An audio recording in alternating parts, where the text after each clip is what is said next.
Welcome everybody to Evolution 2016, the biggest event of the year. I am James Chen. I'm Ski Sonic. And we are here for some Capcom Pro Tour action presented by Sony PlayStation 4. How you doing? I'm doing great, man. I'm just so happy to be here. I've been soaking up this EVO action. We're in a new location this year. It's giant. There's a lot of space for everybody to move around. The feel is a little bit different. We're all getting accustomed to it, but the matches have been great, and we're going to be here calling the shots for you all day. Yeah, I don't know if we can get like a shot of the crowd right now, get the audience shot, because the crazy thing about it is usually when you see the players sitting there like this look right at now, that production. Hashtag production value. Now here's the crazy thing. Like normally when you look at this, it's like, oh, look how far back it goes, right? No, we're going side to side. We're going side to side. The stage is side to side. You don't even realize that if you go left and right, that is the entire expanse of this thing, and we can't even see it. Like it's perpendicular. Yeah, there's so much more to the left. Yes. So much more to the right. Yeah. And it's ridiculous. Yeah, about what you can see there, I would just say it's less than half of as far as it goes to the left. There's another that and a little bit more to your left. There's a lot of room here, a lot of people here. It's an amazing event. If you're not able to make it out this year, of course, put it in your plans for next year, but a little too early to be getting there because we still have 3 days of action, James. This is just the beginning. We just made it through one set of pools, so that means we went from like 5,100 players to like 4,800 players or something crazy like that. We're getting there. Yeah, little by little by little by little by little. I mean, look, I forget, like, hopefully someone can calculate just like a guesstimate of how many days of Street Fighter are going to be played here in this weekend. I would love to see that number. Yeah. You know? Yeah, thousands of matches. I mean, it might even be like a year's worth, 2 years worth of Street Fighter played during the course of this week. You just gave me goosebumps when you said that. I don't know. All right, so we've got DK Brawler, Ryu, Bad Oki Fang. Yeah, both of them from the United States going to go up against each other. So in this one, playing the Fireball game as Fang against Ryu can be very, very tricky. You know, if you try to match Fireball for Fireball and still get that poison, you need to be very precise. So some players decide to forego that and just fight it out. Yeah, I mean, the way that I see that Cien usually plays this match, he'll throw out the Ryo Bendas only for the purpose of blocking Ryu's Fireball. Precisely. So he can start throwing the Nishikyus at him. Precisely, but there's so much recovery on that, and there's also the EX Fireball possibility that can always get in there, and of course you get hit, it knocks off the poison from Ryu, and then that's a big victory for Fang that he loses. Right. Now, Bad Oki's doing a great job just playing it slow right now, maintaining his spacing. See, that's exactly what I'm talking about, playing that Fireball game. Oh, uses the Sotoja as anti-Fireball, rare stuff. But unfortunately, no punish on that block sweep. And now, he has the corner position, but Fang, I don't know, it doesn't look like Bad Oki has that kind of offensive Fang strategy down. The defense isn't there, though. He let him jump in. There's no cancel. That's not safe. He got away with that one. Again, opportunity to kill there, doesn't cancel, and instead finally go to the V-trigger after the knockdown. Bad Oki is making the best of a bad situation, gets the round. There you go.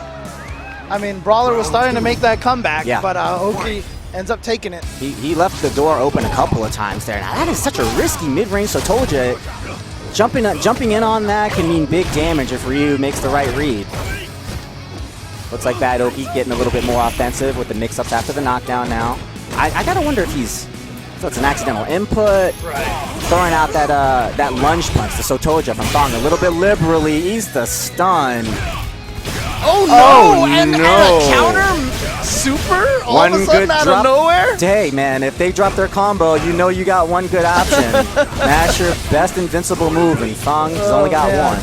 Oh, and again, no punish on that low roundhouse. Bad Oki likes to use it again, an opportunity, you gotta punish that. Brawler has blocked it at least 5 times and with no punish. You can press almost any button to punish that. It's minus a lot, most sweeps are. Early in the morning, tournament jitters, EVO jitters, gotta shake that off.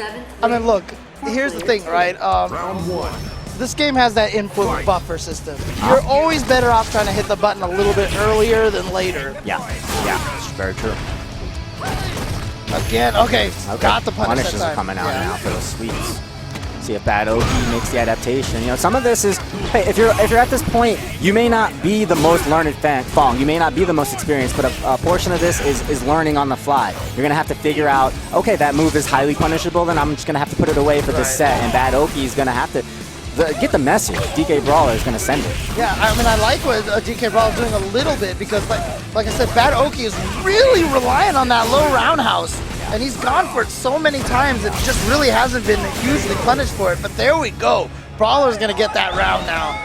But at this point in time, all Brawler needs to do is walk up, get into close distance, and then block. And then watch Bad Oki go for a sweep, and then you can get a big old punish.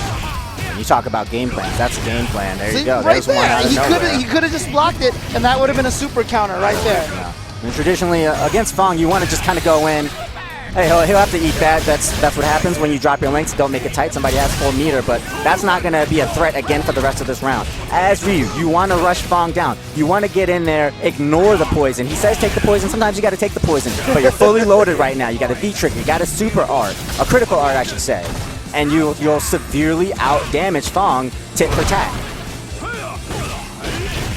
DK Brawler trying to make something happen here, but Bad Oki just feels comfortable in the mid-range, throwing out buttons, finishes it with the down forward heavy punch. I think that one's called Marenko. Now that Sotoja at the early 99-second medium punch Sotoja, that one's a pretty safe one. It's well spaced, but if they make that guess jump, you will eat so much damage. No anti-airs, and here comes DK Brawler. See if he can get a little bit more of this pressure. Bad Oki has been failing the anti-air quite a bit. That's going to be another problem here. Oh, close to stun, but he's going to be safe now. But again, Bad Oki, like I said, there it is again. Oh, you want to identify these weaknesses, you got to make somebody pay for them. He blows his meter by failing the punish. That could be very bad for DK Brawler. Bad Oki is sitting on match round here. DK Brawler, though, opportunity fails to confirm. Oh, no! Just goes for it! Does he have a mix-up? Does he have two mix-ups, James? No. Oh, and just beats the Sotoja before it has a chance. Snuffed. Yeah, to attack. But like I said, when you play these games, you have to start recognizing the patterns. You have to start using the tendencies. Oh, yeah. Everybody has their favorite button. Yes. And it seems like right now one of Bad Oki's panic buttons is the crouch roundhouse. If he would just move one button to the left. Yeah. One button to the left. That crouching medium kick is, mwah, I'm kissing Ultra David's fingertips right now. Button du jour. Delicious. Punish him. Oh, just gets the grab. Throws away some damage, leaves it on the table there, but he falls back and is a Fong familiar poison zoning. Just going to try to keep Ryu purple and get this free damage as Fong so enjoys. Oh, big counter hit. It doesn't confirm that. We need to see these confirms follow through. The main weakness of each of these players is they're not optimizing their opportunities. Yeah, we've definitely seen a couple of crucial missions. Okay, that's big one. DK Brawler gets his combo, gets the overhead, goes for it again. Wow. Again, there's that sweep. That crush counter roundhouse by Fong knocks him down for a long time. You'll usually take the opportunity to put out a V-skill, put out a Rio Benda, put out a Nishi-Q, something to cover your offense. That's something that you've earned off of that crush counter. See if he goes for it here.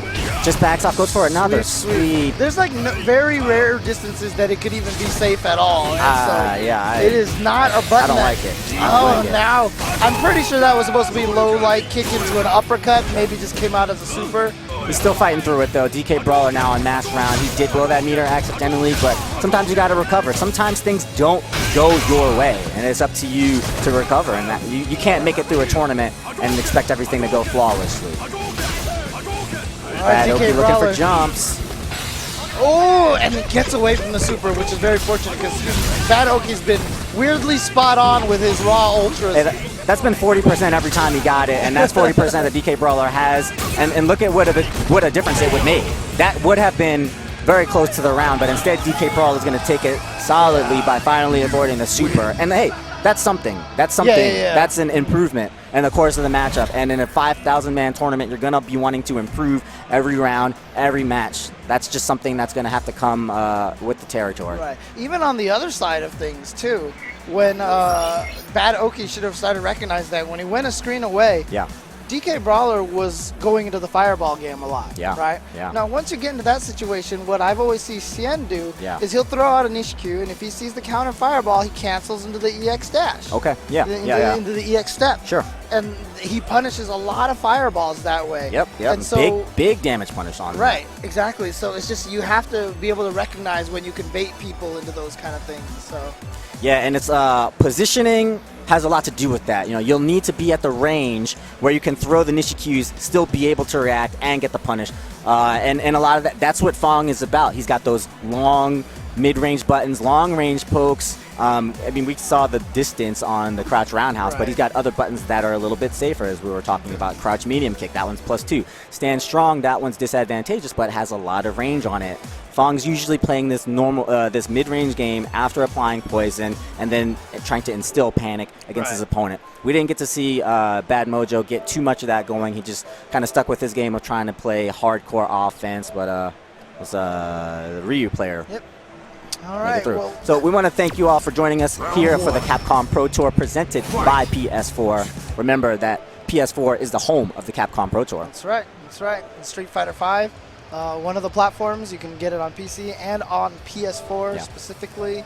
So definitely if you get a chance, pick it up for the PlayStation 4. You're practicing up for Capcom Pro Tour. You know that there's only one destination, and that one's PS4. I'm not going to say any numbers. I'm not going to say any units, but I'm going to say you want to practice up on the console, on the platform that you're going to be practicing on. You think UFC fighters practice in the wrong size cage, in a small cage, non-regulation cage? No, they practice on the apparatus that they're going to fight on. Capcom Pro Tour is the destination. The PS4 is the destination of the Capcom Pro Tour, so PS4 is the proper apparatus. That's what you got to do, man. You got to do it. Yep, and coming up next, we're going to have K-99 going up against SRK Devil Jin 01. Okay. Devil Jin, kind of an old schooler. Yeah. Devil Jin, coming from Maryland. He was a Third Strike guy originally. Loves Ibuki. So this is the perfect time for him to be back here in Street Fighter 5. Do you know if he's using Ibuki in this? I would be surprised if he's not. I would be very, very surprised if he's not, because he was playing Viper for quite a while in Street Fighter 4, if I'm not mistaken, because he joined in before Ibuki was out. But Ibuki is that character that his heart calls to, so I would be very surprised to see him not going with Ibuki at this point. Of course, Ibuki and Balrog just coming out on DLC just a couple of weeks ago, so a lot of people. Look, it takes a long time for your hands and your mind to have the proper muscle and mental memory to be able to use a character properly, to have all the punishes in the right situation. So even though you might not be used to that character on how to fight against them, they're not necessarily used to how to use them. But I still haven't seen the Ibuki just yet. He's going back and forth, looking at Nash and looking at Ibuki. And there it is, locks in to his girl Ibuki. Got her. There we go. I just feel like Ibuki has her mouthpiece on really tight. I don't know. Hey, you don't know what kind of material that is, James. Maybe it's very comfortable. Maybe it's a very breathable ninja mask. And here we go. We're gonna see Ibuki on stream. Yeah, you already know the story of Ibuki. Like you said, coming out just a couple of weeks ago, highly offensive character, so the onus is on you to be able to block the mix-ups, the day one, the week one mix-ups. They're going to be coming out in full force. We'll see what Devil Jin has to bring. And the coolest thing about Ibuki is that she's one of the most resource management heavy characters. Open him up already. She's got to think about her kunai, she's got to think about her meter, she's got to think about the V trigger meter. Very interesting design, things that she's got going on there. I'll try to get in with the EX kunai. Yeah, like you said, those kunai are limited. They're very useful, but after they're out, she has to take some time to recharge them. Can change the pace of the matchup. He's down to just one, but he's got him in the corner, and he's got huge life lead. Meaty strong, doesn't finish the combo. Here's another counter hit. Devil Jin looking to take this first round rather convincingly. He's got the positioning, he's got the pressure, he's got the offense, takes it with the jump medium kick air to air. You should train harder, James. Solid first round there. Let's see what K-Dash can do with this Nash. Trying to get in with that EX, but nice jump from K-Dash. He's going to get some big damage off of that combo. He needs to control the mid-range game and just not let Devil Jin and his Ibuki get things going. She's a very momentum-based character in a lot of ways. Yeah, loves to start flowing. Oh, the double, James, the double. All right, okay. K-Dash actually getting away with a lot of jumps. But he backs away there. He had all the meters available. He had 60% stun, and he had the corner. Instead, he's giving all this ground to Devil Jin. This may be the critical error in this round. Crush counter. Yeah, that move. Now look at Devil Jin. He's got him in the corner. Let's see if he backs away or if he holds on to it. Oh no. Accidentally threw the bomb at the wrong timing, but he's going to be able to get the hits after the slide. The slide, if it hits late enough, it can be really tricky to counter. You have to be aware of that. And that one was actually a hit, so I think he was good either way. It was super late, and it was on hit, so really no problem for Devil Jin to go ahead and throw out the stand light punch after which was a counter hit, so he had plenty of frame advantage on his side. It's really interesting. Someone actually pointed out to me, you know how Ibuki has those kunai at the bottom of the screen to show how many she has. Okay. A lot of fighting games have sub-meters that are individual characters. Ibuki might be the first character here in Street Fighter V in Street Fighter history that has had a sub-meter like that. Street Fighter is kind of like the down the middle traditionally, and it's really opening up with Street Fighter V. You're right. You know, I think it's really interesting. I can't think of one myself. Oh, Devil Jin going in with the pressure now. But every time he's trying to get that pressure going, K-Dash has been pretty successful in landing that cross-up. Devil Jin's anti-air hasn't been quite on point now. I know Ibuki can use back strong, especially against like that close-range jump, but I'm not exactly sure how good of a priority it has. This is the Raida juggle. Overhead. And gets the link off of it as well. Good stuff. Right into the uppercut. When he gets his offense going, K-Dash is not able to get him off of him. So he's either going to have to figure out the answer, you know, figure out a smart usage of the V reversal, V trigger, or something like that, or maintain this mid-range game just right here. Oh, he took a chance there, tried to take the initiative, but instead he closed the gap. This is exactly what Devil Jin wanted. Oh, misses the kunai, but K-Dash wasn't ready for it. Walks right into the cross-up. Counter hit, the stun. He's going to need one more, maybe two.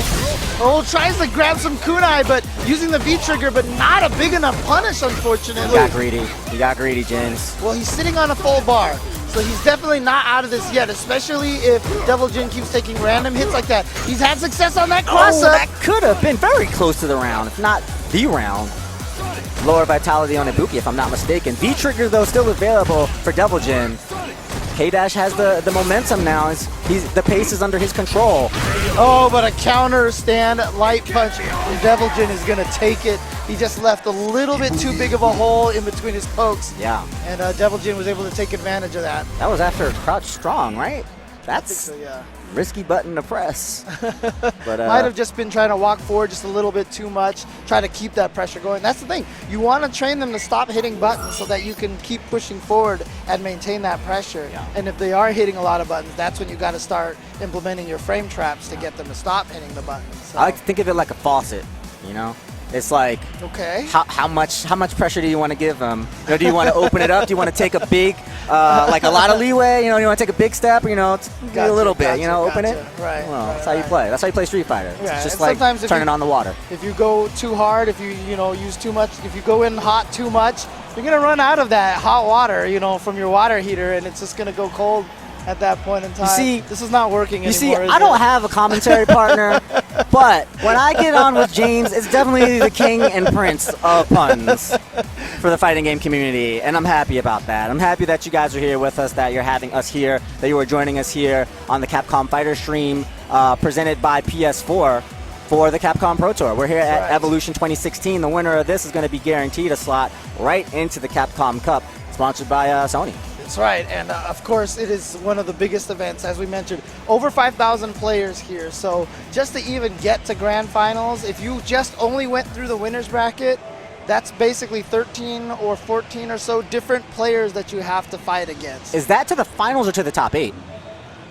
That's a good question. I think that could possibly be Just the top 8. I haven't crunched the numbers yet. We would love somebody to tweet us with all kinds of fun EVO stats. We always get that kind of stuff and try to relay it back to the stream, but it is, as you said, more than 10 matches to make it through. And the thing of it is that these matches, they get exponentially harder very quickly. You know, the first couple of matches, you're playing somebody that you never heard of. But before you get to the end of your pool, you're playing a higher-ranked international player, a higher-ranked American player. You get out of the pools, now you're playing somebody that you've heard of. Daigo's there, Tokido's there, Infiltration's there. Somebody's there. You can't avoid it. And it's just at that point in time, fatigue starts becoming a question. Because look, yeah, I know we're sitting down and we're playing video games, but you are at this event, you are waiting for a very long time, your pool is here, your semifinals is another time, and it's mentally taxing to play that many games. And if you go to the losers bracket in the first round, that doubles your amount of matches. So if you take the, you know, nicknamed the John Choi route, because he used to do that when our tournaments were much smaller, and go to the losers bracket first round, and then make it all the way to the grand final or top 8 or whichever it is, you basically double the amount of matches that you have to play. So that's like 20-some matches. That you're all warmed up by the time you get to grand finals. And that guy in winners finals, he's like, dude, I played like 3 games today. Yeah, like I beat 26 people. You can. How hard could you possibly? I'm the best, clearly. So yeah, exactly. Yeah, that is. I mean, that's how tournaments work. It's so much more to just sitting down and playing your matches. You have to be able to kind of manage your time. The bigger the tournament, the more you're going to have to account for all of that. Try to keep yourself fresh. Try to keep yourself hydrated. Try to keep yourself full if you like to be full. Some people like to play on an empty stomach. There's all of these kinds of things that you will discover about yourself going to tournaments like this and really figuring out who you are as a competitor. That's the reason that I come back. Oh, yeah, for sure, for sure. I mean, look, I just love watching all of the... I just really, really like all of the passion from these players that are going into this. So, we've just received word during the Street Fighter V panel here at Evolution. Capcom has announced that there will be a special Street Fighter V Capcom Pro Tour Premiere package available. Check out the details. Check out Shoryuken.com and probably on your PlayStation 4 for details.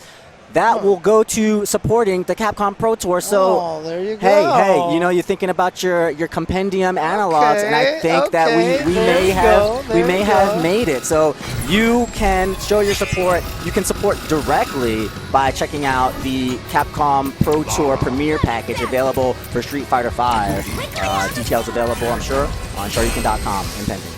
All right, well, we're going to go into a next match now. It's going to be Ramos going up against Vitrium, both of these players from the United States. Now remember, there are 73 countries represented here. So many players.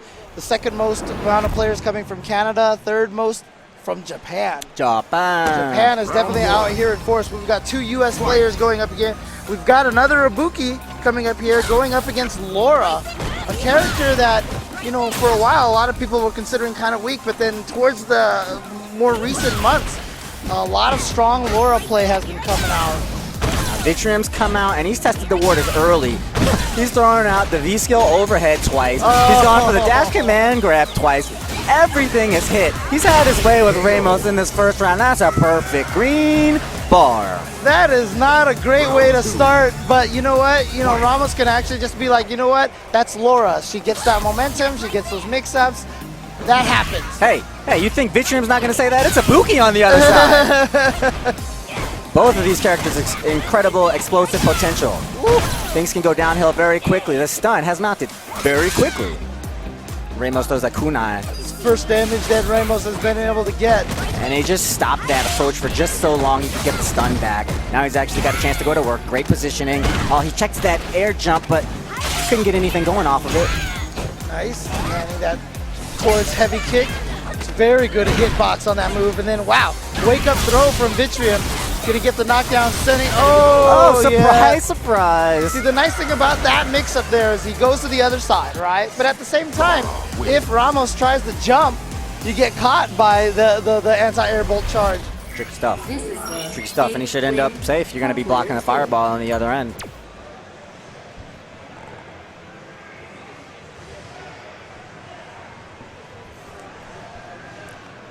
Really, really convincing first round there, but like we said, it's our first game, I should say, but it's Laura and it's Ibuki, and both of these characters have the potential to change the complexion of a match instantly.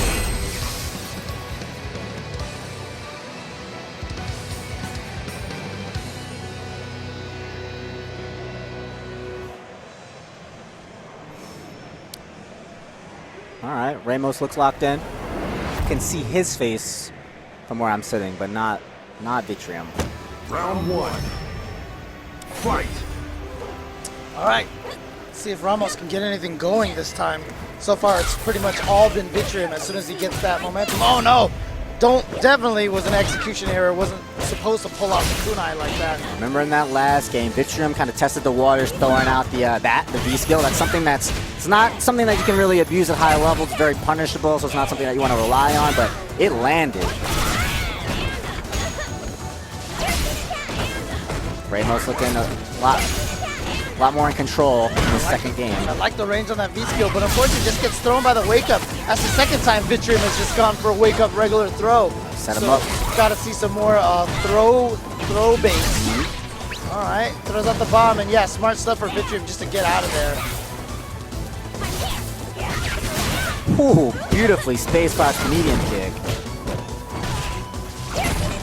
Vitrium, just one more hit to do it here. It's got the fireball for pressure. Falls back, counter hit jab. Nicely done.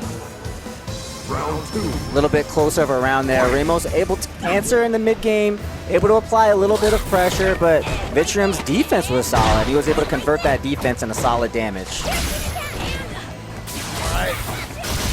Tried to slide under there, but I'm not sure she can make it under Laura's EX fireball. Gets the command throw. What's the mix-up? Doesn't go for anything. He's done a great job, though, mixing up those command grabs. Yeah. Pretty successful in this set. Vitrium posturing, looking for his way in. Ramos was ready for it. Stop the approach. Full combo into the corner. Gets the knockdown. Beautifully spaced on strong whip punish. Yeah. Harder to get the second bomb to come. One hit for the stun. Just get in there. Force a trade. Make it happen. Not gonna happen though. Unfortunately, Vitrium getting a lot of his life back. The opportunity. Wow, tries to go right in there, but a defensive uppercut from Ramos is going to connect. Oh, there it is. Okay, sliding under the fireball. Right. Okay. Beautifully played for the end of the round there. Vitrium had the stun up. Ramos didn't panic. Sorry, Ramos had the stun up. Vitrium didn't panic. But Ramos was cool, calm, collected, and took the round there. He wants to slide through that fireball, but it is risky business. Yeah, just to get the toe to catch Laura's feet, just so she, because once she gets hit, then the fireball dissipates.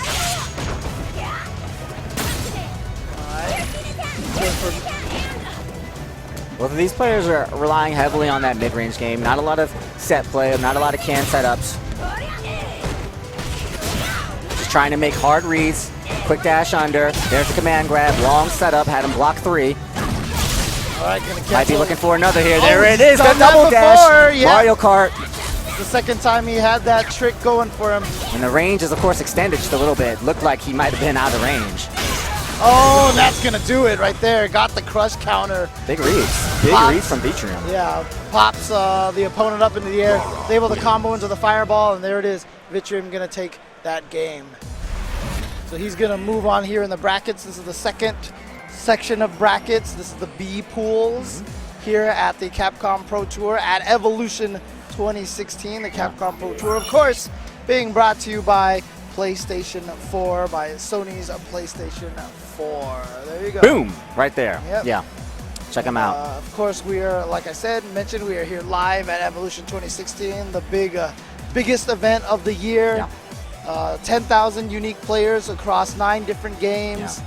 5,000 of those players have entered Street Fighter V. But only one official chair sponsor, Vertigear. Use the promo code EVO2016 right now. You can save 10%. The offer will be valid through this weekend, through July 18th. You can check them out on Facebook at Vertigear, on Twitter at Vertigear or 4GamerGear, and check out 4GamerGear.com.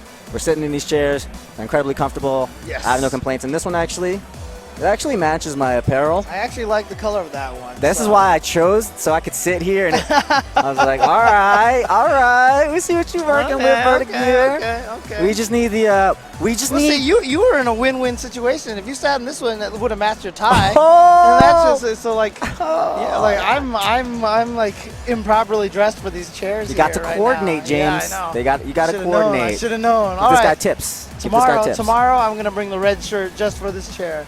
Yeah. Just for this chair. Yeah. But again, you know, in case you guys are watching this and I mean, I'm not sure how you're watching this and not aware of what EVO is, but EVO. Hey, man, there's new people every time turning it on. Yeah, long time series. This is technically the 20th anniversary of the EVO series if you count all the way back to B3, B4, Really? and B5. 20th? B3, if I'm not mistaken, was in 1996. Is that possible, James? It is possible. We are so It is old. possible. Hey, I was at that event. I'm so old. Wait, B5 was in 2000 though, right? Yeah. So there was a there was a gap? hole between B3 and B4. Oh, So there was a history lesson here. There was a big James. hole. So B3 took place in 96, and Okay. then in 2000 was B4. I think 2001 was B5. That's and then 2001. 2002 they That's changed when it EVO starts. to Evolution. Right. And Evolution 2002 was when Evolution started. Yeah. That was yeah. the first time it was in a ballroom, and I still remember the funniest thing that year is that I asked Tom what day like Marvel 2 and Street Fighter were gonna be on. And he was like, Friday and Saturday. I was like, what's happening on Sunday? He's like, oh, we're just going to set up Sunday so that we just watch the top 8. And I was like, that is the dumbest idea I've ever heard. Why would you waste the whole day watching finals? And Tom's like, it makes it a show. And I was like, you're crazy, man. And it was like the best idea ever. This guy had his way. Yeah. If this guy had his way, none of this would be here. Exactly. We would just be grinding another tournament on Sunday. Nobody would care, and everybody would just walk home salty. This is why Tom and Tony are the guys in charge of EVO. Visionary. And Wizard. Yeah, they basically had the right ideas for it. But ever since 2002, 2003, 2004, it took place on college campuses in SoCal. Yes. And then in 2006, well, I'm sorry, no, it was 2, 3, and 4 were on the college campuses. 5 is when it moved to Nevada. It wasn't quite in Vegas. It was in Henderson the first year at the Green Valley Ranch. That's not what the trailer said, James. Yeah, I would know that too because I made that. Oh my trailer, God, too. James! But since Unbelievable. then, it's all been in Nevada. We finally got onto the Strip once we got to Tropicana. Oh, yeah. From there, we never looked back. Yeah. And it's only gotten bigger and bigger to the point where we've outgrown the hotel casinos. We are here at the Las Vegas Convention Center because we can't fit in the hotels anymore. Last year, remember, there was actually crowd problems with the Melee crowd going in and like pushing aside some Marvel players, some Guilty Gear players. And so we are here now at the Las Vegas Convention Center for Friday and Saturday. And on Sunday, we will be coming to you live from the Mandalay Bay in the events center where some very famous boxing matches and WWE matches have taken place. And I think they've had a few UFC there as well. Couple of I love fights. I'm a fight fan. Okay. Less of a boxing fan, more of a MMA fan. So Okay. wish I could have been here last week, but of course I'm pretty happy to be here this week. Evolution yeah, is a bigger event for me than anything else. So, we got a Zangu. very interesting match here. Zangu representing versus Korea and its Reiketsu. Reiketsu. Wow, okay. Zangu, if you are familiar, we've seen him at some of the international events that Lap Chi has put on back when he used to fly out players for the 5v5, right? Yeah. So Zangu was on part of Team Korea, very strong Zangief player in Street Fighter 4. Yeah. Looks like he's going to continue the tradition here. Of course, Likewise. Reiketsu we've seen at a few US events already using a very, very strong Vega. Yeah, and of course, like you said, likewise, he was a Street Fighter 4 character specialist, character aficionado of the same way, bringing Vega Claw into Street Fighter 5 in the same way that he was the strongest Vega by a lot of reckonings in Street Fighter 4. All right. It's going to be an interesting match. Vega, obviously, I mean, look, Vega in all the older games always felt like, you know, he was able to keep Zangief out, Yeah. you know. And you could also find great opportunities to jump on him in a lot of the games because of Vega's great angled jump roundhouse. And from game to game, the quality of Zangief's anti-airs changes kind of drastically, I would say. Yeah, and it's actually probably at the worst it's ever been for this game, just because Lariat is not as effective as an anti-air. Right. And it's really just that change right there. But if you have good reactions with your crouch fierce, if you have good reactions with your stand jab, you can actually pull off some decent anti-airs for Zangief. It's just you don't get that last second uppercut like anti-air with the Lariat anymore. Right. Definitely something you got to play around, but you get a little bit of extra life to do it with. Sometimes you just gotta block that jump in, block the ensuing frame pressure, but then after that, they're already in your face. Half the battle is done for you as Zangief. We'll see how Reiketsu wants to play this. Will he rely on the mid-range? Will he get a little bit tricky, try to play the offense, abuse Zangief's weakness to grabs, ironically? Yeah, no throw invincible wake-up moves. There's a throw. Yeah, there's the start of it. I like that Zangu was aware of the counter towards spears, towards heavy punch with the low jab. Wow, goes for a double dash. Maybe was expecting Reiketsu to try to backdash away from that situation. Yeah. Making hard reads. Hey, if you're going to make reads that hard, this is the best time to do it early on. Try to get a good feel for what your opponent's going to do. But Reiketsu, big link, keeping the corner positioning. The Oki grab, definitely strong against Zangief. Oh wow, only went with the level 1. And that's going to pay off on a level 3. So he's going to go for the, not sure what that was. Jump back gears. Huh, that's interesting. Oh wow, he tried to chase down the V-trigger with a knee. And Reiketsu just going with a crazy EX wall dive. A lot of people try to hit Vega after the V-trigger and are too far away. And that's why Reiketsu went with that EX wall dive. Can catch a lot of moves on whiff in that situation. And he caught that knee for sure. Nice, very smart grab there. Get somebody air to air. They're almost always going to be blocking on the way down. Throwing out that headbutt a little too early. Zangu's going to be, he's content to take these trades on the way in for positioning, but Reiketsu, Vega can get out of the corner so easily. Oh, wow. Goes for the side switch mix-up, but turns it into the throw instead. V-trigger available. Careful, Zangu. Don't throw out any laggy buttons. Don't jump. Oh, no. Okay, there it is. Gets the throw. Okay. Now that's tough, though, because Zangu goes down with all of his meter. I like the themed mouth cover that he has right there. Got the Vega symbol on Very there. nice. Going down with all your meter like that can kind of psychologically impact that next round. You know, you might want to get into things a little bit faster. Yeah, it sucks. It does. It just does. It sucks. You sit there, you look at all your meter, and you're like, dang it, I did not have a chance to use any of this.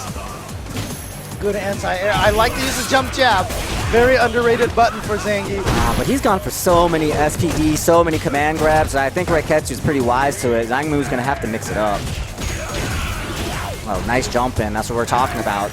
Vega feels comfortable jumping in on Zangief like few other characters. Just went to the target combo, you know, don't spend any meter, get decent amount of damage, get a knockdown. Zangu's going to have to go for that Hail Mary V-trigger pretty soon. Okay, maybe he'll go for the V-reversal. That might have put him in a worse position for taking this round, but may be able to get it back. Nope. Really, his best comeback option was going to be that V-trigger. So as soon as he spent it on the V-reversal, that probably sealed the round for him. In the last set where he used it in the last game, he did it just kind of out of nowhere. He used it as a mix-up and was able to open Reiketsu up. I'm surprised he didn't go for that again. Counter hit. That's the mix-up that he was going for in the first game. He missed the input on the air SPD, gets it there. Oh, the EX is out of range. His sequence just kind of falters a little bit. He's always trying to get in with that towards medium kick knee, and Reiketsu's kind of been aware of it every single time. Patience from Zangu now. Looking at maybe trade on the ground. Slowly trying to find that jump position. Goes air to air. Nice block there. Uses the V reversal. Trying to chase down the walk back. Too many command grabs, but he goes for another and it works out. And you see how fast Vega walks back. Yeah, that's going to play into that. Nope, not going to be fast enough to punish. But he's sitting on a full meter. Unfortunately, he used his V-trigger, so he's not going to be able to combo that way. But as long as he can get a combo into a roll, he can still get the combo. Zangu should get that V-reversal back. As long as he doesn't need a huge combo. It's coming. Oh my god! That was beautiful! Reiketsu! That he was just looking for a way to land his super. He just got that V-reverse. He just got that V-trigger as well. Just had V-trigger to work with, but that hit, was that anti-air roll into the super? I think so, yeah. That juggled, man. That's sick. That is sick. Yeah, I mean, a lot of people have started to use the roll as an anti-air. It works really well, but you know, it's funny. Like, I never put it together that first anti-air hit is the cancelable hit. So there you go. I guess that I like that a lot. It's set up for the juggle. So I like that a lot. New technology from Reiketsu. Cool stuff. Yeah. Cool stuff. All right. So he'll move on the winner's bracket. Oh, wow. And guess who we have coming up next? We have Machabo from Japan going up against Eli. Now, Machabo, you probably haven't heard his name much when it comes to Street Fighter. But if you guys know anything about Guilty Gear, that he might be one of the favorites to win Guilty Gear this year at Evolution. Yeah, he is super good. He just Ogawa was last year's champion. He beat Ogawa in the first of 5 set in Japan. So very legendary. Strong. Yeah, that guy I do know. Yeah, Machabo, very, very strong player. But of course, I don't know how good he is at Street Fighter V. I may be getting him confused with a different Japanese player, but if I'm not mistaken, I thought that he played some Street Fighter 4 as well. Okay. Maybe Fei Long. Okay. I may be mixing him up with someone else. Okay. But either way, coming from the Guilty Gear background implies you're a very technical player. Right. And we'll just see what's his choice, what he'll be able to play that game with in Street Fighter V. You know, you'll see guys from Guilty Gear and you would expect, oh, maybe it'll be a Mika, maybe it'll be a Cammy, something like that, I mean, something offensive. Something that can kind of get in your face. I know that One Frame Link has been providing stats all weekend long, same with SRK FGC rankings. Sure. They've been doing a lot of stats over the course of the weekend. And they did say that I think out of the 5,000 people who played Street Fighter, who entered Street Fighter V, like half of them are only entering Street Fighter V. But the other half, they've entered a lot of the other games here at EVO. So, yeah. But definitely a lot of players here, 2,500 or so players here just for Street Fighter V, of course, just to see if they can get some of those Capcom Pro Tour points. Wait, how many? Like about 2,500 maybe that are dedicated to Street Fighter V. Oh, dedicated to Street Fighter. Dedicated to Street Fighter. Yeah, specifically for Street Fighter V. Yeah, exactly. This is the tournament as well. EVO is a tournament where if you go to one tournament a year, EVO is the one for a lot of people. So a lot of people trying their luck with Street Fighter V, just kind of getting into it and seeing exactly how the tournament experience is. One of the reasons why the numbers get so big every year, but it's one of the best reasons. You get exposed to the tournament scene in the best way. You get to go back home, tell your whole region about it, plan for the next year. You know, you get to bring a couple of people out, and that's really been the EVO way. That's always the goal. Yeah. You know, when you show up to EVO, the hope is that you'll enjoy it so much that you'll come back next year and bring like 3 friends. It's way more fun when you bring more friends. Yeah. And honestly, at the rate that it's been growing, I wouldn't be surprised if everybody was bringing like 2 or 3 friends. So, all right. Well, looks like one person thought they were starting. The other person said, "Hey, let's do button checks." I mean, people sometimes might. For those of you who are not familiar, all the different controllers, you know, some of them are laid out in different ways. So you just want to make sure your buttons are correct, that they match what you're used to. There have been matches at crucial tournaments lost because the buttons were not configured to the way that the player was expecting, and they had to adjust to it. I still remember that there was a Capcom Pro Tour Finals event 2 years ago, I think, where PR Balrog forgot to map the 3 punches button, and he tried to activate an ultra with that, and it didn't come out, and he ended up losing that match because of that. Round 1. But Eli's gonna go with Laura and Machabo, who started with Soul a long time ago in Guilty Gear, going with Ryu, so that kind of makes a little sense. Of course, Machabo has since gone on to Sin and Johnny. Ryu's pretty technical. You know, a lot of the stronger players in the game are playing Ryu, so you can come in and play your 7-Eleven Ryu, your Laundromat Ryu, but at the top level, I feel like a lot of the knowledge that's being shared between players is how does Ryu fight a lot of these matchups, because we feel like he's capable. He can do anything. He can take on anybody. It's an interesting punter. Stand light jab into spin kick. Spin kick wasn't going to combo, but I wonder if he did that just to get out of the corner. It's questionable. Could have definitely gotten a lot more than that. So Eli trying to apply some of that pressure we saw earlier with Laura on screen. He's getting a little bit slippery, you know, trying to slide in and out, bait something out. Double cross medium kick lands from Machabo, and now pressure.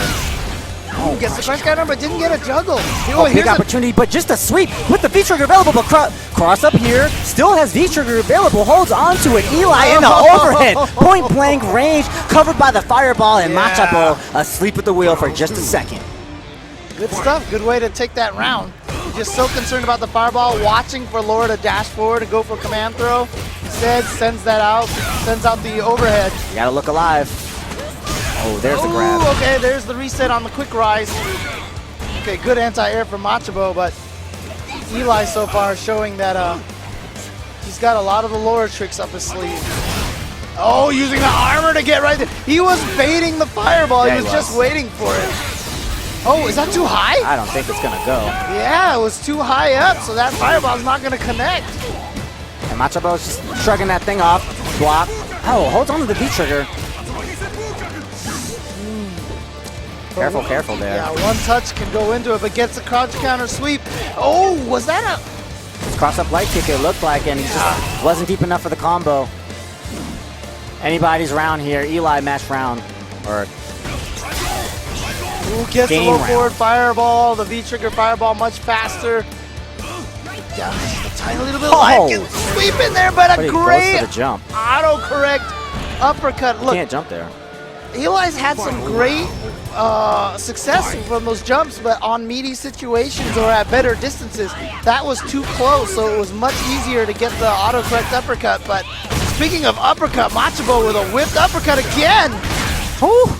Close to stun. What's the mix-up? Oh, he crosses him up. Good night. And he's going to get the stun. Here we go. Fancy combo times. There it is.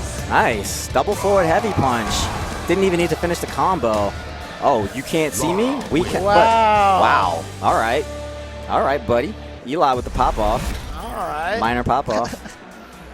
Mid-set Machabo pop-off. I'm never a big fan of the mid-set pop-off, James, because you know... Yeah, exactly. Sometimes it makes you look real silly. It always comes back to bite you. It always comes back. It's yeah. What are you popping off for?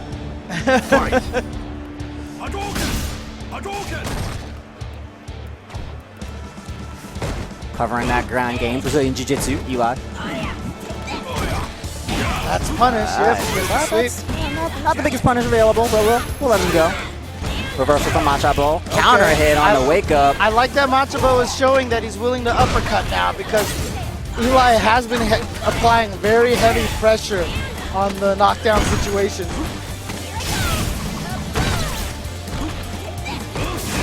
Yeah, he's been going for meaties or wake up pressure pretty much every time.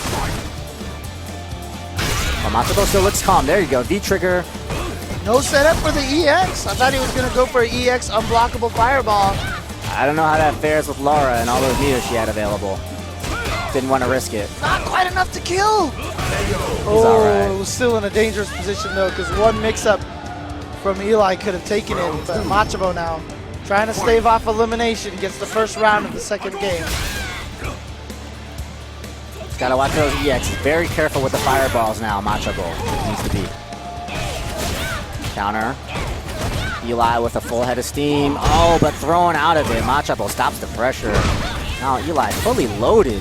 Just needs to stop Machabo, get him off of him for a second, and then get things going. Yeah, but so far Machabo playing much more patiently. And you can see those uppercuts that he did on Wake Up, I feel like really kind of slowed Eli's game down a little bit. And now the range, the spacing has fallen into place from Machabo. The perfectly placed crouch medium kick, and all of a sudden Eli has a tough time getting in. And there it is right there, the mid-set pop-off, right? Is coming back to bite him, maybe. Does he really play Laura, but he's dressed as Ryu? Is that real? You know, why not? Why not? Yeah, you're right about that. I mean, I guess it's better than dressing as Laura. Round one. You got me there, James. Fight.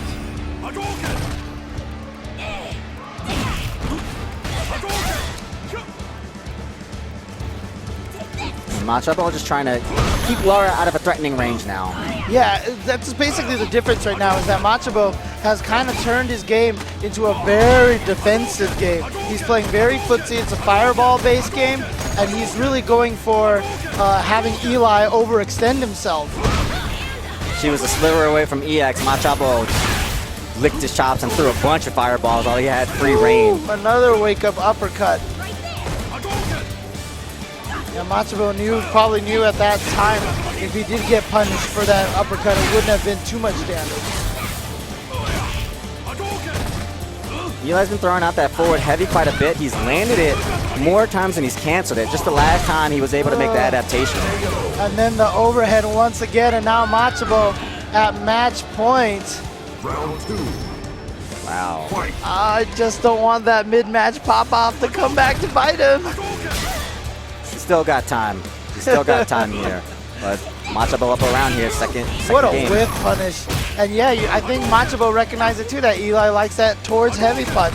He stood right out of the range and had the whiff punish perfectly ready to go. Easy dragon punch. Nice placement on that crouch roundhouse from Eli. Still showing signs of life in this round. Machabo is just staying ever so patient. He's made the read that Eli will make a mistake. Eli will give him some damage, and Machabo is calmly letting it come to him, and there it is right there. Yeah, that was Unforced definitely error. an execution error, but it happens, and Eli now down to pretty much no life. Any next hit can do it, and that's all it took was a standing light kick. And Machabo, you saw at that point in time, was just baiting him to dash forward. He was just walking back and forth and said, you know what? I know you're an offensive player. I know you want to come in, so I'm just going to walk back and forth, wait till you do something. And as soon as I see you commit to offense, I'm just going to hit standing light kick. And it worked. There it is. Machabo ends up taking it over Eli. Solid. For player 2. Well, coming up next, we actually, this is interesting. So this is winners finals of pool 129. Okay. But it's not just that. California has a storied rivalry within it between NorCal and SoCal. And we've got two of the stronger players coming up against each other. In fact, one of the strongest players from SoCal at the Wednesday Night Fights who we see play there is Chris Tatarian of House Tartarian. And he's going to be going up against El Kubano Loco, a very, very strong Vega player from Northern California. He was very strong with Vega in Street Fighter 4. Chris Tartarian, the Lord of Light Dragon Punches. Yeah, there you go. Perfect. The Lord of Light Punch. There you go. Yeah, well, that's a good one. Chris T, though, definitely a force to be reckoned with in Street Fighter 5. His Ken has been, I think, the strongest American Ken. Yeah. Did not mean to do that. But he Real is, sorry. he is, there's a lot of U.S. players that people are putting hopes on because there's a lot of strong Japanese players out here. So obviously like Justin Wong, is one of those.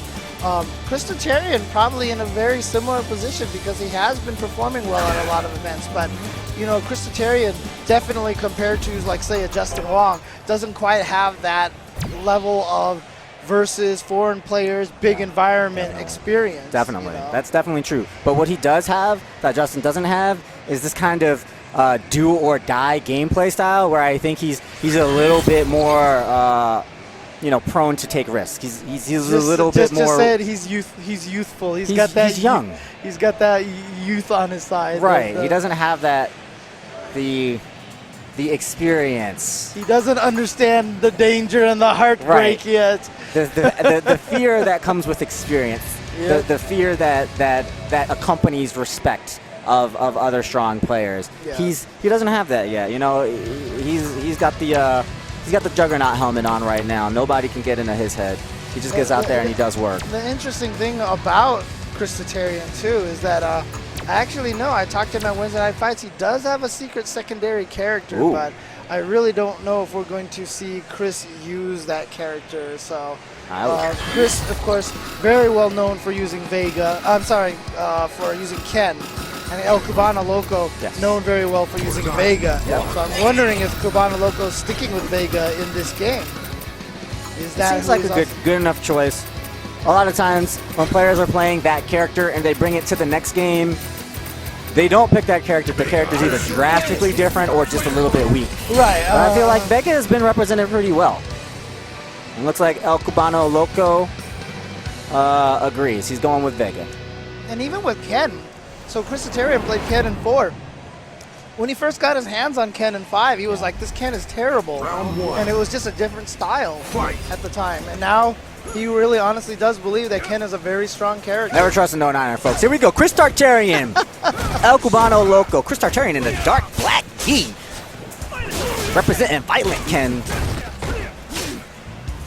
Hey, they match. They do match. They can go to the prom this Dance way. partners, yep.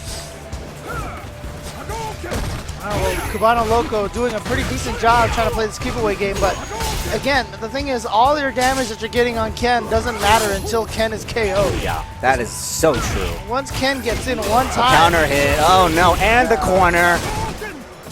Oh, went for a throw bait. He didn't quite fall for it. Wrong direction of the rose. Not what he Ended wanted. up missing, yeah. Just wanted to, I think he just wanted to get out of the corner. Round 2. Oh yeah, that's true, that's true. But he probably still should have did the standing one instead of the crouching one. Yeah. Might have just been an Yeah, execution error. I think that was. Chris Tartarian in his face. This is where execution errors happen. Okay, nice air, but doesn't put him in a great position. Nice choice from Chris Tartarian. Yeah, he is just going in. Oh, he's right gonna now. fall on top of it. There it is, and he gets a stun. That should do it for this round. Chris Tartarian, just like that, takes 2 rounds in a row. And look at that smile is not a happy smile from El Kubano Loco. And he just got combo video, dude. Yeah. That's like it's never a happy moment. Yeah, that smile right there definitely was an acronym, and the S stood for salt. I don't know what everything else I don't know stood about the for. rest. Yeah, the rest I'm not sure, but The mile that he had to walk. yeah, it's the salt mile. Yeah. There you go. Salt mile. There you I think go. we coined a new phrase, James. He had to take that salt mile walk. Yeah. That's what that smile is. Chris is Wow! okay. Just goes for the raw hurricane. Well, that's when you know your hitboxes. Yep.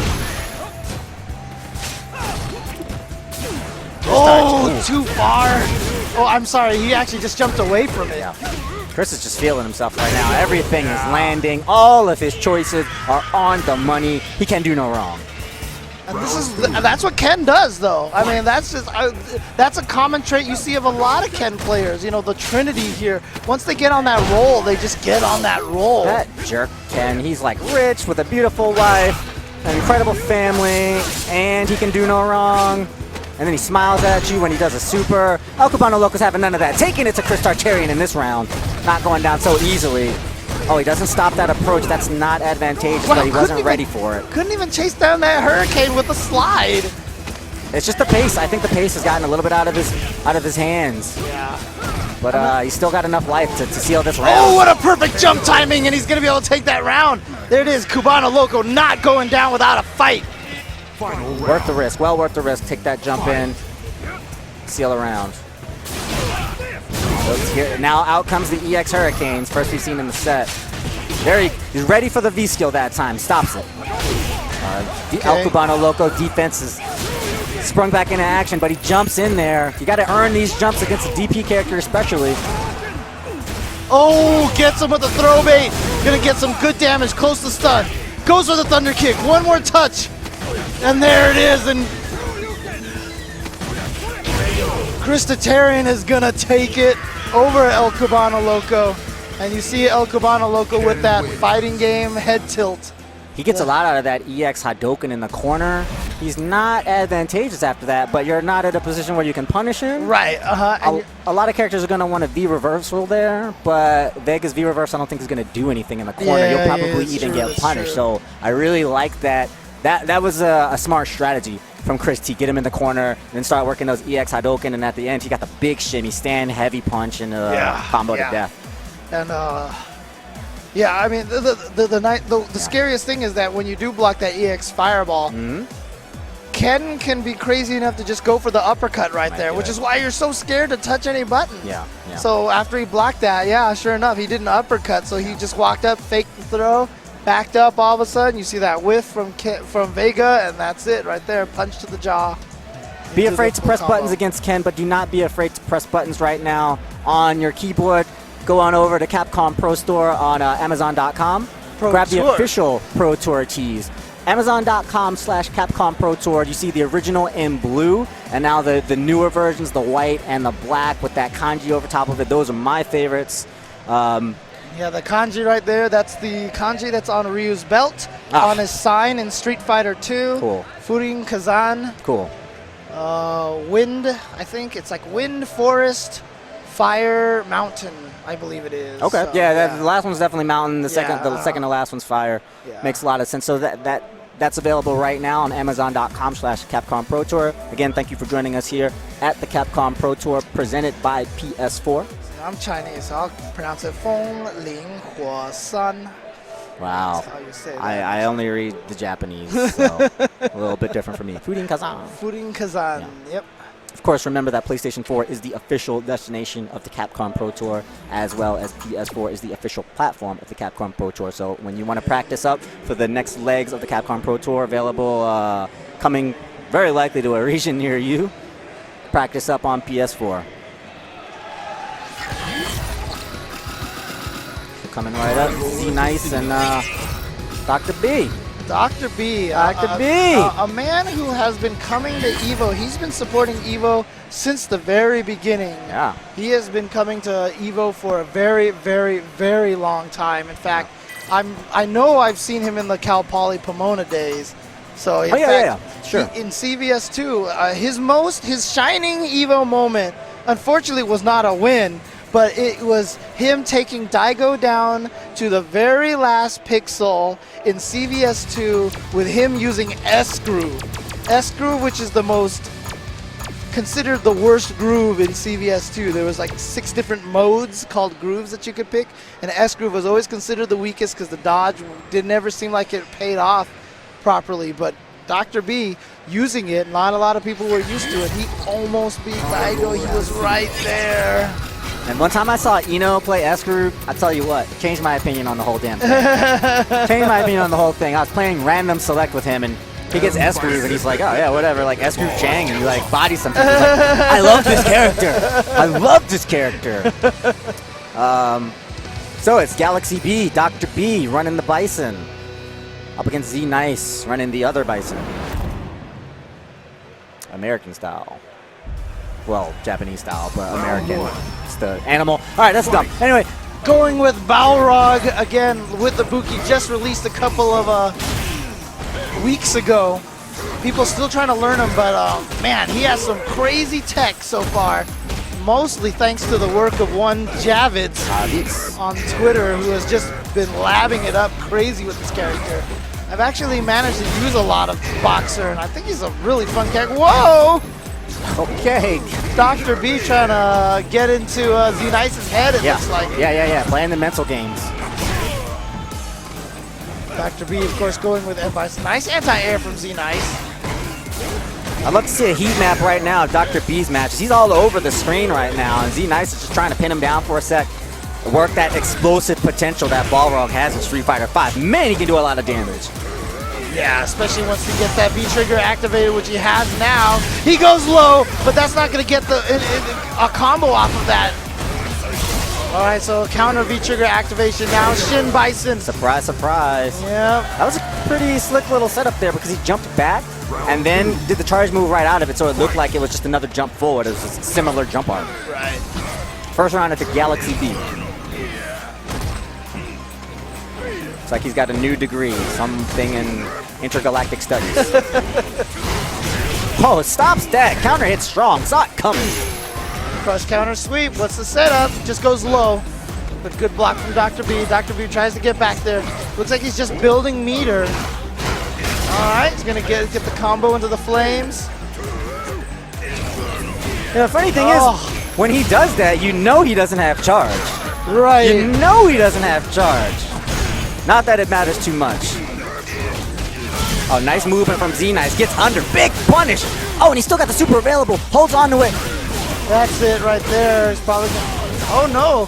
He just goes for the extra juggles instead of spending the super because he wants to save that for the last round. Yeah. Oh, yeah, you got to be careful of that teleport. Good block on the teleport through. And he went for it. Yeah. That's not safe. A lot of people forget that he has that, and it hits low. It does hit low. So you block one button, and it's such a common tendency to hold back at that point because you just don't think any low is coming. Balrog finally learned how to use his feet. Yep. It was quite a feat. Now he has a full meter though, so Dr. B has to be really careful. If he sits there and throws out that psycho shot from a screen away to build meter, he could get a super right in his face. It's just all these glancing hits from Galaxy B, like the movement's there, the neutral game's there, but not a lot of optimization. Ooh, right there. Oh no, he had already spent his meter. Never mind. Never mind. And here comes Dr. B now. With the light bleed, he should be able to take it with that, and he does! Wow. Just gets a raw jump in there. Z Nice with a failed anti-air. The positioning was just a little bit tricky. You know, he was at that range where it could have been the jump roundhouse or that could have been the jump medium kick. Came out a little bit late with the medium kick, and Z Nice not ready for it. Fight.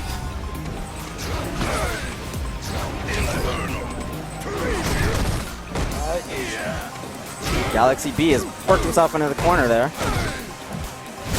And Z Nice trying to take advantage of that. I do like that Z Nice does have his anti-airs on point. Woo!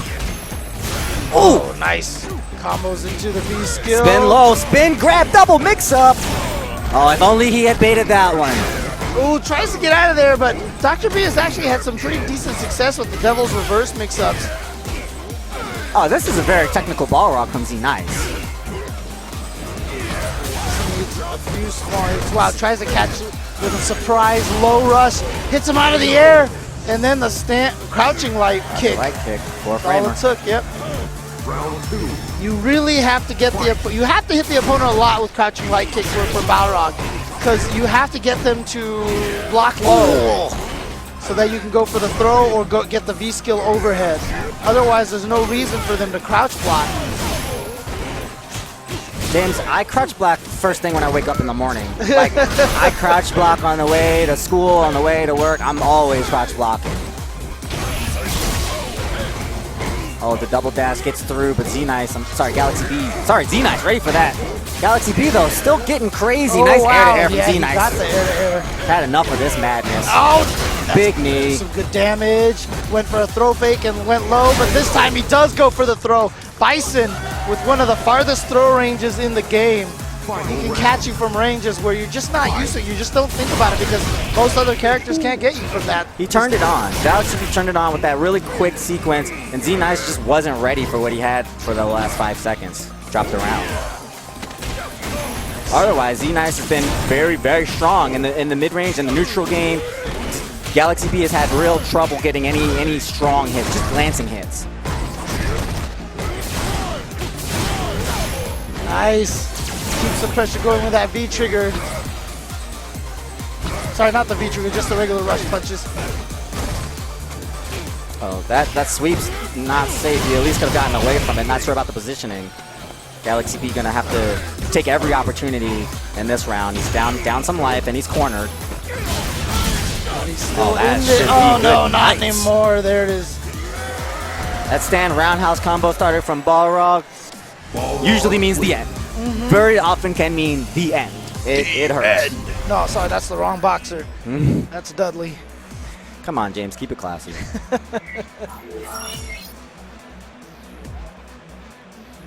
Dr. B, you see, taking a little bit of time thinking about it before he jumped back in there. Z Nice trying to. Oh, nice! Tricky stuff. From far away, gets that dash in throw and then goes for the low. Oh, the Just stun. a regular dash. Gotta press some buttons. Dr. B trying to stop him. Oh no, anti-air. Z Nice had been so good with the anti-airs. If he had landed it there, that might have been a potential stun.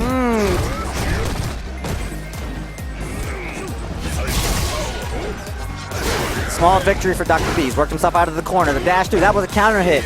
No confirm. Scissors beats the lunge punch, dash punch. Dr. B almost got this thing back down to even. Oh, Z Nice, his approach is so patient. It may be coming back to haunt him now. He's kind of got to open it up a little bit. Yeah, and he has the whole entire V-trigger ready for him to be activated. One hit on that could spell the doom for Galaxy B, but Galaxy B only needs, oh, there it is. He's going to go for V-trigger. 1, 2, 3. EX. Oh, no, he's too close to the corner. He went under by mistake. But he does have a life lead, but just barely. You got to watch for the EX. There it is. Nice. Just get out of that situation. No more EX for Galaxy B. 25 seconds. What's the plan here? Do you try to get meter? Do you wait for a mistake? I don't know what to do. Neither of them want to commit to anything. He gets it with a low forward. Ooh, who's winning? Right there. I think Galaxy B is winning right now. I think he is. By just like a pixel or two. But can he run? Oh, it was Okay. too far for Too the far. overhead. Too and far. Dr. B, excited. He knows he's at match point now. Just needs to take one more round. Starts it off offensively.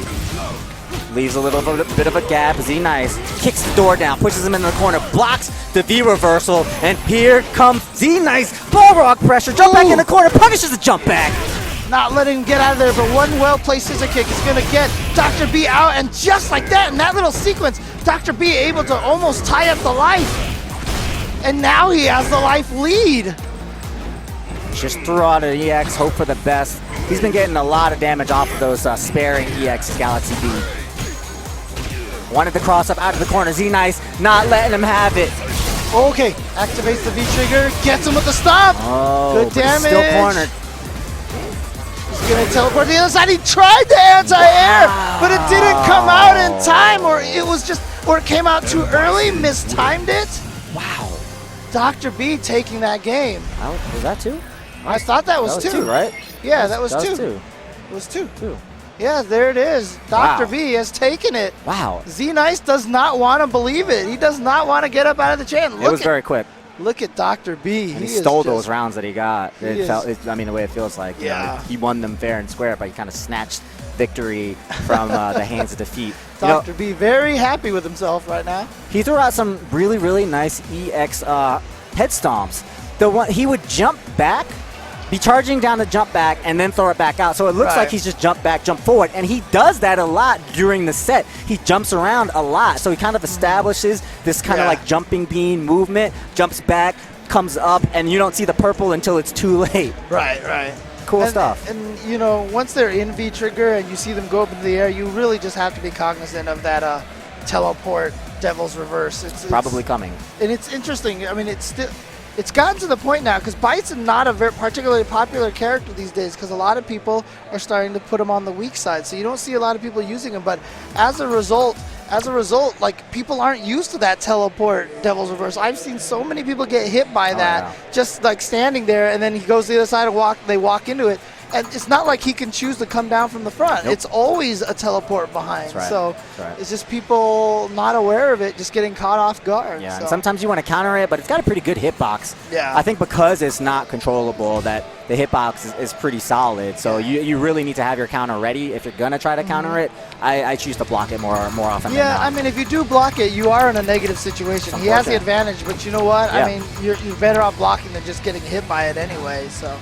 But we've got one more match here in this set of pools, and it's going to be a fun one. So just recently at the G League, also a Capcom Pro Tour premiere event in China, Itabashi Zangief got top 8 with Zangief. And of course, speaking of characters that a lot of people consider low tier, there's Zangief. But Itabashi defying the odds, showing that Zangief not as weak as a lot of people think he is, made it to top 8 in a very stacked tournament. But he's going to be going up against Rock Kiss, who is using our Mika, which might be good for Itabashi, because I know a lot of Mika players hate this fight. I mean, we know that he's friends with Fudo, if nothing else. Right, that's true. He has a lot of experience in this match. But I mean, as Mika, you do not want to try to play that keep away game that you tend to play against, like people tend to play against Zangief. You got to go in. I think you got to go for the cross-ups, because Zangief doesn't really have very good anti-cross-up tools. Okay. Lariat just doesn't work as an anti-air anymore. You know, it'll lose to that situation. If you can get past the standing jab by surprising him with a cross-up jump, the standing jab will whiff and you'll get a big old combo on him. Okay.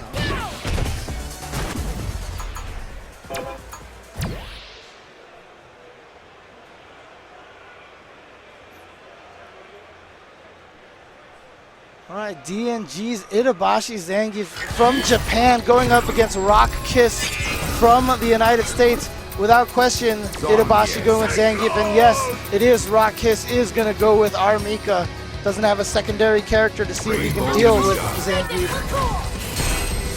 But as I said, you know, it's definitely just some people's opinion that Mika doesn't do well against Zangief, but Mika can definitely rush him down especially once she gets the knockdown, because Zangief, as we mentioned earlier, has no good wake-up anti-throw options, and he doesn't even really have any reversals either, so he's kind of at the mercy of our Mika. Yeah, you know, the reason that a lot of matches are considered disadvantageous is because of the risks that you need to take. And Mika, she has to incur risk versus Geef, but Mika's a risky character inherently, so you know, we might see the numbers shift on that one as time goes along. Big pressure from Rock Kiss. Nice, just using the V reversal. That's a common tactic you see against Mika now. Yep. Because once Mika gets that charge round, the drop kick, she gets so much pressure from that situation. I mean, that's a 50-50 right there. Yeah, you just don't want to deal with it, because that's how Mika can start everything. Yeah. She gets in that one time. But here, speaking of starting everything, here comes... Oh, okay, never mind. Thought Nadeshiko was still coming for the combo. Gets the regular throw. Oh, no! Beautiful, very smart, defensive EX pile driver. How about that? Rock Kiss was right in there. He was having things go his way, but then Itabashi with one interrupting low jab, and that turned Rock Kiss into surprise defense mode, which gave him the window to SPD him right back. I really like that. You would never expect that command grab. Oh, wow. Doesn't take his 50-50, no Yeah, buttons. it just goes for a neutral jump instead. Okay, there we go. It was in the air when he tried that SPD, and that button can cause problems for Zangief, that crouching strong. Oh, just gonna take the standing roundhouse. He was too far for anything else.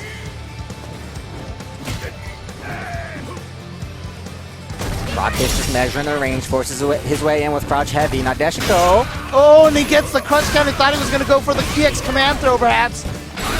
Oh, and he just goes for but Rockets was ready. He was ready for that defensive grab stuff. Everybody, reads. but watch out! Reaction! You've got infinite armor in V-Trigger, and he's gonna go for the reset. Oh, he's gonna fight it all the way out, James.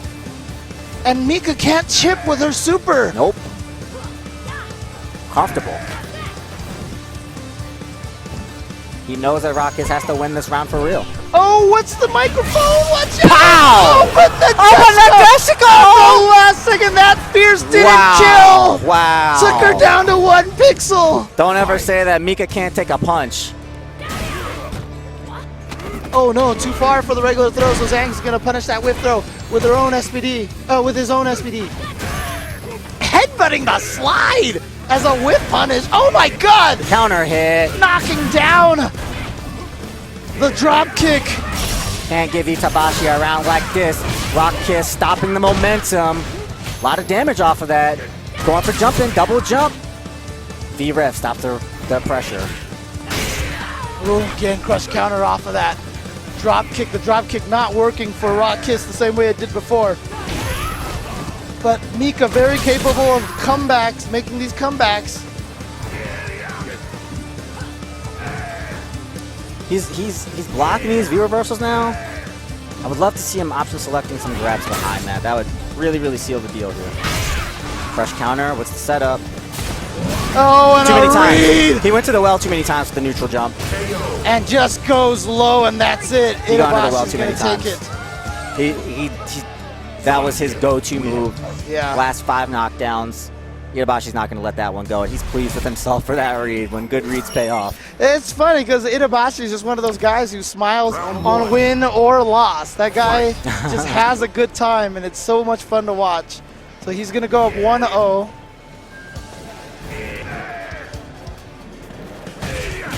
Oh no, tried to look like anti-air with stand strong. Unfortunately, got beat by Zangief's jumping medium kick.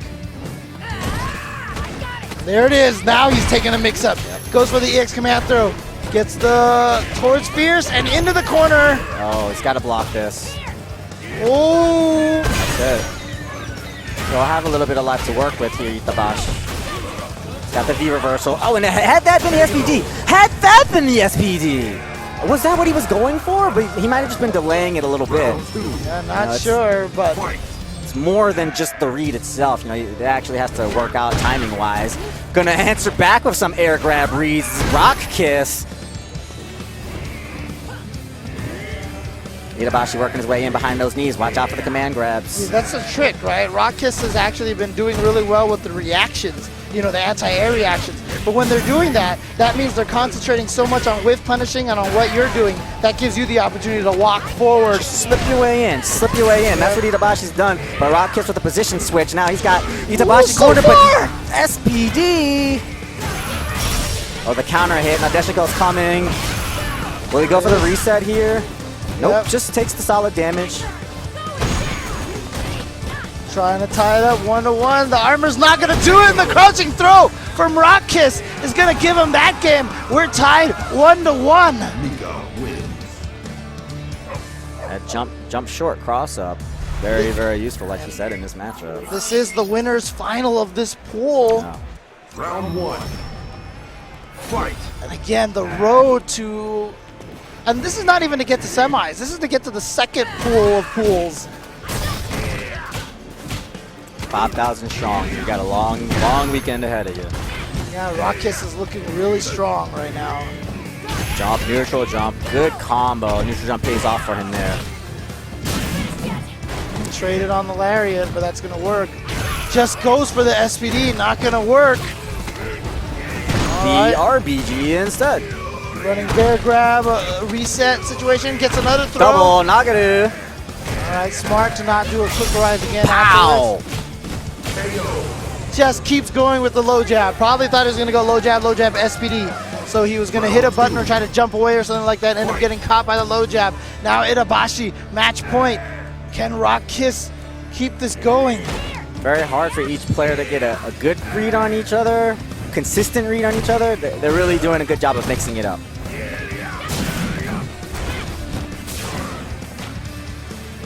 The jump away is there. Rock Kiss avoiding the SPD. He's let Itabashi work his way in. Does an anti-air. Rock Kiss in a very bad position. Going for a ride. Here we go. He's in there going for the setup with the meaty, and he gets the stun off of the lariat. That was his opportunity. He earned it. We saw the set play come out. The canned medium kick setup into pressure, into death. Itabashi Zangief, winners finals. Moving on. All right. We want to thank you so much for joining us here at the Capcom Pro Tour presented by PS4.